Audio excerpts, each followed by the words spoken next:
Something terrible is happening to me. I haven't slept for 52 hours now. A mix of cold shower, hot coffee, and a low-grade amphetamine have kept me going this far.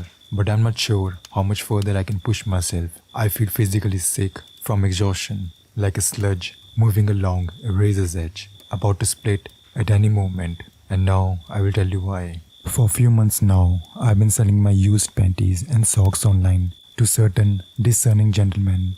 It's not something I ever thought I would end up doing, but since I lost my job at a local non-profit, a friend suggested I try the whole seller thing. She told me that as long as I played safely, I would make a lot of money very quickly. She was right.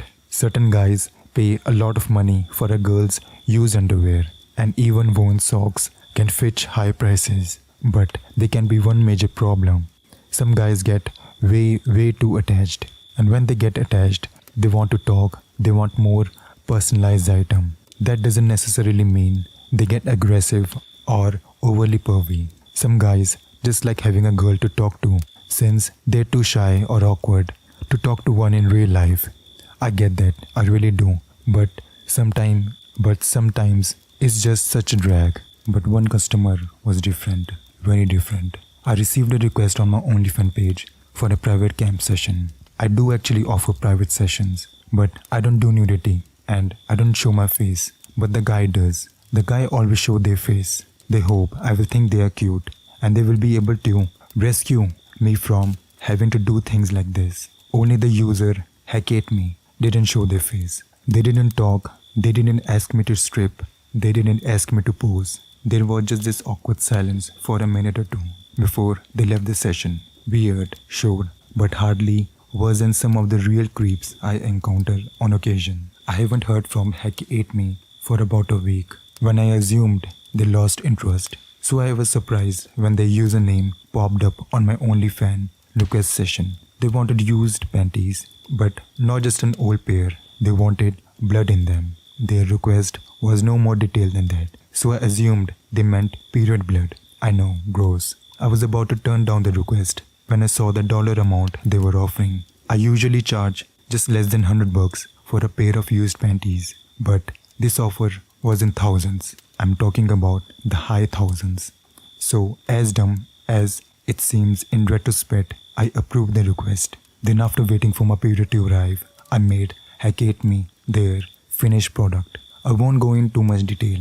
You can imagine just how well I felt putting on a brand new white panties and letting them marinate. I think I showered for a full hour afterwards before I sealed the panties in a Ziploc baggie and mailed them to the given address. Something you all should know. One of the major things about selling is the potential of repeated business. Panties lose their musk after a while.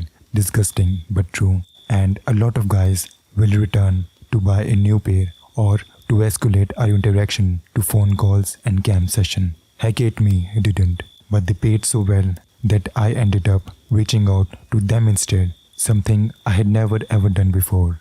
I expected them to want another pair of period blood panties, but when the reply came back, it was just 2 words, no thanks. I was stunned, literally stunned. Normally, it's me doing the rejection, not the other way around. It was strange, sure, but few days afterward, shit started to get truly bizarre. I started feeling really tired in the mornings. After a few days of this, I realized that I actually stopped dreaming. It wasn't just a case of me not being able to remember them. I had stopped dreaming entirely. I figured this explained why I was so exhausted. Lack of REM sleep can cause fatigue. So I just put it down to that. But increasingly weird stuff started to happen in my apartment. Windows and doors I was sure I had locked the night before were wide open. Things were being broken or moved around the odd places, all during the night. I grew paranoid that one of my customers, luckily I had quite a bit of cash in my hand to pay a locksmith to turn my apartment into a goddamn fortress. 2-stage lock on all of the doors and windows, reinforced window frames, the full security package. But that didn't stop. Somehow, some way, it seemed that someone was still breaking into my apartment. Just a small, inexpensive one, to fill my apartment as I slept. I set it to record, then took a few sleeping pills to help me sleep off.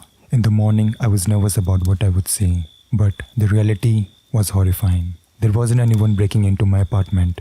It was me during the night and wandering around my own apartment. But the way I moved was the thing that freaked me out the most. Sleepwalkers retain pretty much the entire range of movements. They sometimes walk and talk just as they would while being conscious. But as I watched the recording of the night before, I could see I was moving more like a twisted, jerky, awkward movements, as if someone was controlling my limbs with wires. I watched myself staring at a framed picture of my little sister. The same jerky movements as I reached out to the mantelpiece where the frame stood. I was in utter disbelief as I watched my unconscious body studying the photograph for a long time. I had to fast forward the footage to see what I would do next. Suddenly, with violent, erratic movement, I smashed the picture frame against the wall, then took my front door keys from the same mantel.